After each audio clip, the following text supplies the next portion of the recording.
नमस्कार दोस्तों, business building community and knowledge के इस यूट्यूब चैनल पे एक बार फिर आपका स्वागत है। दोस्तों, आज से पहले हमने आपसे 9 वीडियो शेयर किए हैं जिसमें हमने स्टॉक मार्केट में आने या ट्रेड या निवेश करने से पहले आपको किन किन बातों का नॉलेज होना चाहिए उसके बारे में हमने डिटेल में बताया है।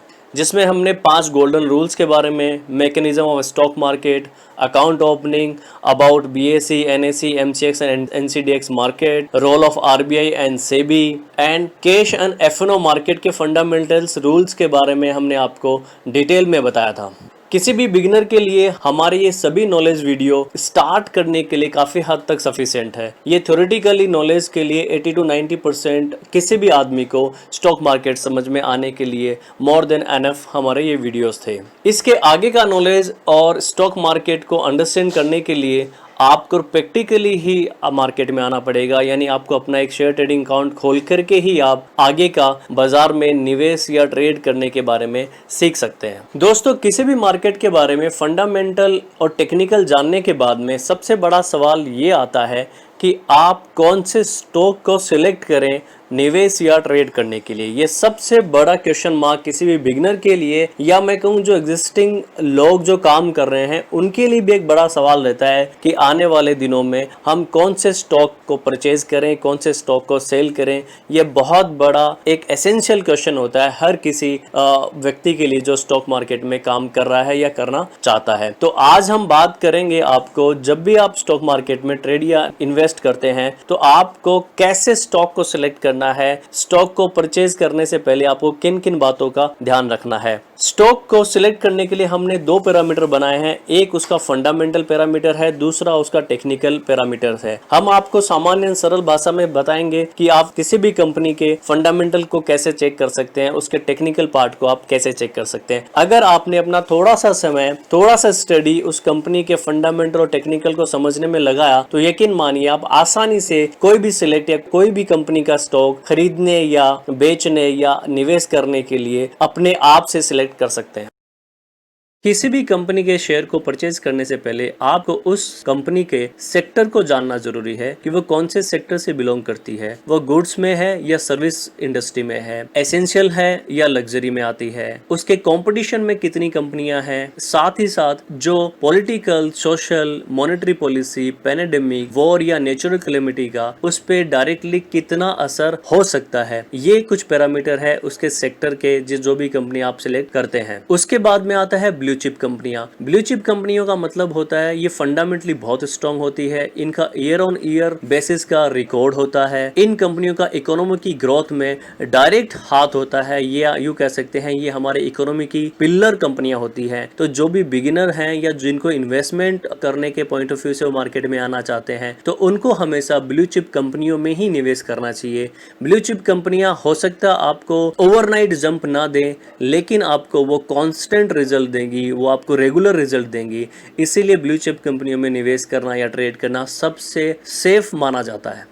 आगे का नियम है एज ऑफ द कंपनी। जी हाँ दोस्तों, एज ऑफ द कंपनी का मतलब होता है कि कंपनी कब से एस्टेब्लिशमेंट है, कब से बिजनेस कर रही है, साथ ही साथ उस कंपनी का जो प्रोडक्ट या सर्विस है उसके फ्यूचर में कितनी डिमांड है, फ्यूचर में वो कितने साल तक टिक सकती है। ये बहुत एसेंशियल पॉइंट होता है किसी भी कंपनी के शेयर को परचेज करने के से पहले। आपको ये देखना है कि कंपनी के आने वाले दिनों में प्रोडक्ट या सर्विस की कितनी डिमांड रहेगी। उसके बाद में महत्वपूर्ण पॉइंट आता है quality of management. Quality of management का मतलब होता है जिस कंपनी का आप शेयर खरीदना चाहते हैं उस कंपनी के फाउंडर, प्रमोटर, मैनेजमेंट जो चलाने वाले हैं वो कितने एजुकेटेड हैं, उनको अपनी इंडस्ट्री का कितना नॉलेज है, उनकी ऑन क्रेडिबिलिटी कितनी है, उनका फैमिली बैकग्राउंड कितना है, वो डिसीजन मेकिंग में कितने ट्रांसपेरेंट है अपने शेयर होल्डर के साथ में, अपनी कंपनी के फाइनेंशियल्स, अपनी कंपनी के रिजल्ट्स अच्छे या बुरे दोनों किस तरह से कंपनी के सामने रखते हैं, वो किस तरह के डिसीजन लेते हैं, natural calamity, disaster, monetary policy, industry में कुछ ऊपर या नीचे होता है तो अपनी संयम से, अपने नॉलेज से वो किस तरह का डिसीजन लेते हैं, कैसे वो मार्केट लीडर की तरह काम करते हैं। ये सबसे बड़ा महत्वपूर्ण होता है किसी भी कंपनी को चलाने के लिए। उसका मैनेजमेंट, यूँ समझिए किसी जहाज को चलाने के लिए उसका कैप्टन का अनुभवी होना, कैप्टन का नॉलेज वाला होना बहुत ज़रूरी होता है। यही उसका एक सबसे बड़ा पिलर होता है किसी भी कंपनी का, क्वालिटी मैनेजमेंट। तो आपको क्वालिटी मैनेजमेंट देखना है जब भी कभी किसी कंपनी का आप शेयर खरीदे तो सबसे सबसे पहले उसका मैनेजमेंट को चेक करना है कि उसका मैनेजमेंट कैसा है। उसके बाद में सबसे इंपॉर्टेंट पॉइंट आता है किसी भी कंपनी की बैलेंस शीट। बैलेंस शीट उस कंपनी का पूरा फाइनेंशियल स्टेटमेंट होता है जो उस कंपनी की एसेट के बारे में, उसकी लायबिलिटी के बारे में, उसके डेट के बारे में, उसके इक्विटी शेयर होल्डिंग के बारे में, उसके कैश फ्लो के बारे में, डे टू डे एक्टिविटीज़ के बारे में आपको पूरा का पूरा फाइनेंशियल स्टेटमेंट प्रोवाइड करता है। उसको हम बैलेंस शीट कहते हैं। हमारा ये मानना है अगर आपको किसी भी कंपनी की बैलेंस शीट समझ में आने लग गई तो आप आसानी से कंपनी को सिलेक्ट कर सकते हैं कि कंपनी फंडामेंटली स्ट्रॉन्ग है या नहीं है, उसके कैश फ्लो कैसे काम कर रहे हैं, कंपनी में डेट कितना है या कंपनी की एसेट कितनी है। बैलेंस शीट के बाद में आता है share holding pattern. Share holding pattern से आप जान सकते हैं कि कंपनी के कितने शेयर्स उसके प्रमोटर या मैनेजमेंट के पास में है, कितने शेयर पब्लिक के पास में है, कितने शेयर डोमेस्टिक इंस्टीट्यूशन और एफआईआई के पास में है। जिस भी कंपनी में उसके प्रमोटर की स्टॉक होल्डिंग, जिस भी किसी कंपनी में अगर उसके प्रमोटर की होल्डिंग ज्यादा होती है वो कंपनियां मुख्य रूप से एक स्ट्रॉन्ग फंडामेंटल कंपनियां मानी जाती है। क्योंकि अगर कंपनी में कहीं भी स्लो डाउन होगा या कंपनी के प्रॉफिट में कहीं पे भी स्लो डाउन होगा या प्रॉफिट मेकिंग कम होगी या लॉस मेकिंग होगी तो उसके प्रमोटर को सबसे ज्यादा नुकसान होगा, क्योंकि उसका सबसे ज्यादा जो है स्टेक है, सबसे ज्यादा जो शेयर्स हैं वो उसके प्रमोटर के पास में है। तो जब भी आप किसी कंपनी को सिलेक्ट करें तो उसकी प्रमोटर होल्डिंग भी जरूर देखें कि उसमें प्रमोटर का स्टॉक कितना ज्यादा है। अभी जो हमने आपको बताया सारे फंडामेंटल्स थे किसी भी कंपनी को जानने के लिए। अब हम आपको टेक्निकल जो फंडामेंटल्स हैं उनके बारे में आप बताने वाले हैं। आप ध्यान से देखिए, टेक्निकल फंडामेंटल्स में भी आप कंपनी के स्टॉक के बारे में जान सकते हैं, जिससे आपको निर्णय लेने में आसानी होगी कि आपको इस कंपनी के शेयर खरीदने चाहिए या बेचने चाहिए।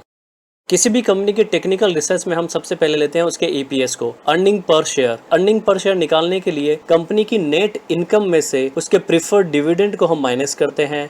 उसके बाद में जो इनकम बचती है उसको उसके आउटस्टैंडिंग शेयर से डिवाइड किया जाता है। उसके आउटस्टैंडिंग शेयर से डिवाइड करने के बाद में जो रेशो निकल के आता है उसको हम कंपनी का ईपीएस कहते हैं, अर्निंग पर शेयर कहते हैं। किसी भी कंपनी का ईपीएस अगर ज्यादा होता है तो इसका मतलब ये होता है कंपनी ने अच्छे प्रॉफिट्स कमाए हैं और उसके स्टेक होल्डर को अच्छा अर्निंग उसके पर शेयर पे आ रहा है। तो जिस भी कंपनी का ईपीएस ज्यादा होता है वो कंपनियां बाय करने के लिए एक आइडियल कंपनी होती है। अर्निंग पर शेयर के बाद में आता है प्राइस टू अर्निंग रेशियो, जिसको हम पीई बोलते हैं। ये बहुत महत्वपूर्ण पॉइंट होता है किसी भी कंपनी को जज करने के लिए। नॉर्मली किसी भी कंपनी का पीई रेशियो 10 से 30 तक का होता है, 10 का लोएस्ट होता है, 30 का हाईएस्ट होता है। पीई निकालने के लिए किसी भी कंपनी का मार्केट प्राइस जो होता है उस मार्केट प्राइस को उसके ईपीएस से आप डिवाइड कर दीजिए। उसके बाद जो फिगर निकलेगी वो उस कंपनी का प्राइस ऑफ अर्निंग होगा या प्राइस ऑफ अर्निंग रेशो कहलाएगा। आइडियली किसी भी कंपनी का पी अगर लेस होता है तो आपको खरीदने के लिए एक अंडर वैल्यू स्टॉक मिल जाता है। अगर उसका पी हायर होता है तो आपको उस स्टॉक पे कुछ ज्यादा अमाउंट देना पड़ता है या वो ओवर वैल्यूड होता है।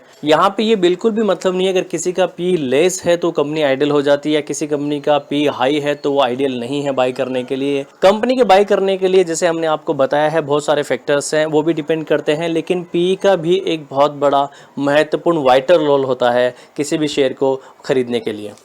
उसके बाद में सबसे महत्वपूर्ण होता है डिविडेंड। कंपनी ने अपने 5 साल में ईयर टू ईयर बेसिस पे कितना डिविडेंड दिया है उससे भी आप कंपनी के टेक्निकल पार्ट को जज कर सकते हैं कि कंपनी डिविडेंड पेइंग है। अगर कंपनी डिविडेंड पेइंग है पिछले 5 साल से तो इसका मतलब वो कंटिन्यू 5 साल से प्रॉफिट अर्न कर रही है। उसके बाद में है लिक्विडिटी। जब आप किसी भी स्टॉक का ट्रेड करते हैं या निवेश करते हैं तो आपको ये ध्यान में रखना होता है कि उसका जब ट्रेडिंग के टाइम या निवेश के टाइम में उसका मार्केट में वॉल्यूम कितना, यानी उसके शेयर्स की लिक्विडिटी कितनी है। अगर लिक्विड स्टॉक रहेगा तो वो एक अच्छा शेयर माना जाता है जिसको आप कभी भी बाई कर सकते हैं और कभी भी आप सेल कर सकते हैं। उसके बाद में एक टेक्निकल फैक्टर होता है मार्केट प्राइस। जी हाँ दोस्तों, आप किसी भी शेयर को परचेज करने के लिए उसका मार्केट प्राइस को ट्रैक कर सकते हैं। उसका 1 week market price, monthly market price, 6 month market price और साल का मार्केट प्राइस से आप उस कंपनी के स्टॉक को जज कर सकते हैं। उसके बाद में आता है debt to equity ratio. Debt to equity ratio का मतलब होता है किसी भी कंपनी के शेयर में जो डेटर है उसको कितना हिस्सा जाएगा और जो शेयर होल्डर है उसको कितना हिस्सा जाएगा। नॉर्मली लेस देन 1 ये रेशियो होता है तो वह किसी भी कंपनी के लिए अच्छा माना जाता है। तो दोस्तों आज हमने आपके सबसे बड़े बड़े सवाल को कि कौन सी कंपनी का शेयर खरीदना चाहिए, उसका हमने काफी हद तक आपको जवाब दे दिया है। किसी भी कंपनी का शेयर खरीदने से पहले आप उस कंपनी के फंडामेंटल्स, उस कंपनी के टेक्निकल को चेक कर सकते हैं, उसके बारे में रिसर्च कर सकते हैं। फंडामेंटल टेक्निकल में आपको क्या क्या बेस मूल रूप से चेक करना है,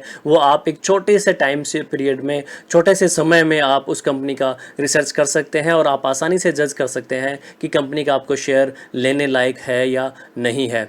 दोस्तों, आज की हमारी जानकारी आपको कैसी लगी, इसके बारे में लाइक करें, कमेंट करें। कुछ भी अगर आपको समझ में नहीं आया हो तो मैं बेफिक्र हो कि आप कमेंट कर सकते हैं। आप अगर हमारे चैनल पे पहली बार आए हैं तो हमारे चैनल को सब्सक्राइब करें। इससे पहले हमने 9 नॉलेज वीडियो और शेयर किए हुए हैं जिसके बारे में स्टॉक मार्केट के स्क्रैच से लेकर के डिटेल्स तक के हमने आपको नॉलेज प्रोवाइड किया हुआ है। अगर आप वो सारे वीडियोस क्रम से देखेंगे तो आपको काफ़ी हद तक थ्योरेटिकली शेयर बाजार का नॉलेज हो जाएगा। आज हमने आपको स्टॉक को सिलेक्शन के बारे में हमने बताया। आने वाले दिनों में आपको बहुत सारे ऐसे स्टॉक मार्केट के पहलुओं के ऊपर हम वीडियोस लेके आने वाले हैं, इसलिए आप हमारे बेल आइकन को दबाएं, चैनल को सब्सक्राइब करें और लाइक और शेयर जरूर करें। Thank you so much.